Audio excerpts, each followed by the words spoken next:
মনে রাখবেন 7টি কারণে আপনার আমার জীবনে দরিদ্রতা নেমে আসে। 1 নাম্বার হচ্ছে, আপনি যদি নামাজের ভিতরে তাড়াহুড়া করেন, নামাজ পড়তে গিয়ে তাড়াহুড়া করেন, তাহলে পারে আল্লাহ রাব্বুল আলামিন আপনার জীবনে দরিদ্রতা দিয়ে ভরিয়ে দেবে। সুতরাং নামাজ পড়তে গিয়ে আমরা যে তাড়াহুড়া করি, সেই নামাজের ভিতরে তাড়াহুড়া করা যাবে না।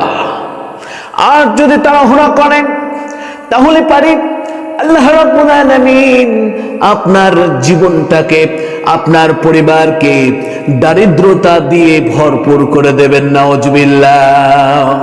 সুতরাং আমাদেরকে সতর্ক থাকতে হবে, নামাজের ভিতরে, সালাতের ভিতরে আমরা যেন তাড়াহুড়া না করি।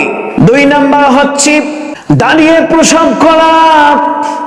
যে ভাইরা, যে যুবক ভাইরা দাঁড়িয়ে প্রসাব করেন, যে বাবাজিরা দাঁড়িয়ে প্রসাব করেন, আপনাদেরকে সাবধান করে দিতে চাই, আপনাদেরকে বলতে চাই, মেহরবানি করে দাঁড়িয়ে প্রসাব করবেন না।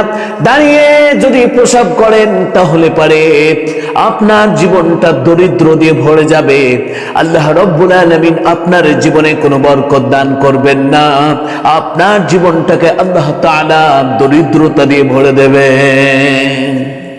সুতরাং এই দাঁড়িয়ে প্রসাব করার জঘন্যতম একটি কাজ থেকে আমাদেরকে বিরত থাকতে হবে। 3 নাম্বার হচ্ছে প্রসাবের স্থানে ওযু করা। প্রসাবখানায় যারা ওযু করবে, প্রসাবের স্থানে যারা ওযু করবে, আল্লাহ রাব্বুল আলামিন তাদের জীবনে দরিদ্রতা দিয়ে ভরপুর করে দেবেন, নাউজুবিল্লাহ। সুতরাং আমাদেরকে সতর্ক থাকতে হবে, ওযুর স্থানে যেখানে ওযু করবেন, যেখানে ওযু করবেন সেই জায়গাটি যেন প্রসাবের জায়গা না হয়। আর যেই জায়গা প্রসাবের জায়গা, সেই জায়গাতে কেউ ভুলেও করবেন না। আমাদেরকে সাবধানতা অবলম্বন করতে হবে। আর 4 নাম্বার হচ্ছে দাঁড়িয়ে পানি পান করা। আমাদের অনেক মানুষের এই বদ অভ্যাসটি রয়েছে। যেই ব্যক্তিরা, যেই মুসলমান ব্যক্তিরা দাঁড়িয়ে পানি পান করবে, তাদের জীবনটাকে আল্লাহ রাব্বুল আলামিন তাদের জীবনটাকে দরিদ্রতা দিয়ে ভরপুর করে দেবেন, নাউজুবিল্লাহ। সুতরাং আমাদেরকে লক্ষ্য রাখতে হবে, আমাদেরকে খেয়াল রাখতে হবে, আমরা কোনো সময়ের জন্য যেন দাঁড়িয়ে প্রসাব না করি, কেউ দাঁড়িয়ে প্রসাব না করে। এই বিষয়টির জন্য আমাদের অবশ্যই খেয়াল রাখতে হবে। 5 নাম্বার হচ্ছে ফু দিয়ে বাতি নিভানো।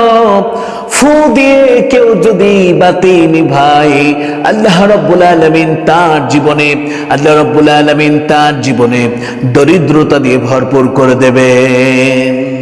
সুতরাং ফু দিয়ে বাতি নিভানো, এই কাজ থেকে আমাদেরকে বিরত থাকতে হবে। আর তা না হলে আল্লাহ রাব্বুল আলামিন আমাদের জীবনটাকে দরিদ্রতা দিয়ে ভরিয়ে দিবেন, নাউজুবিল্লাহ। 6 নাম্বার হচ্ছে দাঁত দিয়ে যারা নখ কাটে, দাঁত দিয়ে যারা নখকে কেটে ফেলবে, যারা দাঁত দিয়ে নখ কাটবে, আল্লাহ রাব্বুল আলামিন তাদের জীবনটাকে দরিদ্র দিয়ে ভরিয়ে দিবেন, নাউজুবিল্লাহ। সুতরাং দাঁত দিয়ে নখ কাটা থেকে আমাদেরকে বিরত থাকতে হবে। 7 নাম্বারে কোন মানুষ যদি আর ব্যবহার করা কাপড় দিয়ে যদি মুখ পরিষ্কার করে, হাত পরিষ্কার করে, তার ব্যবহার করা কাপড় দিয়ে যদি কোন মানুষ যদি তার ব্যবহার করা কাপড় দিয়ে যদি মুখ মুছে, হাত মুছে, এরপরে বিভিন্ন কাজে ব্যবহার করে, তাহলে আল্লাহ রাব্বুল আলামিন তার জীবনটাকে দরিদ্রতা দিয়ে ভরিয়ে দিবেন, নাউজুবিল্লাহ। সুতরাং এই 7টি কাজ থেকে যারা বিরত থাকবে, আল্লাহ রাব্বুল আলামিন তাদের জীবনটাকে সুন্দর করে সুগঠিত করে সাজাবেন। এবং এই 7টি কাজের সঙ্গে যারা জড়িত থাকবে, আল্লাহ রাব্বুল আলামিন তাদের জীবনটাকে দরিদ্রতা দিয়ে ভরিয়ে দিবেন, নাউজুবিল্লাহ। সুতরাং আমাদেরকে সতর্ক থাকতে হবে।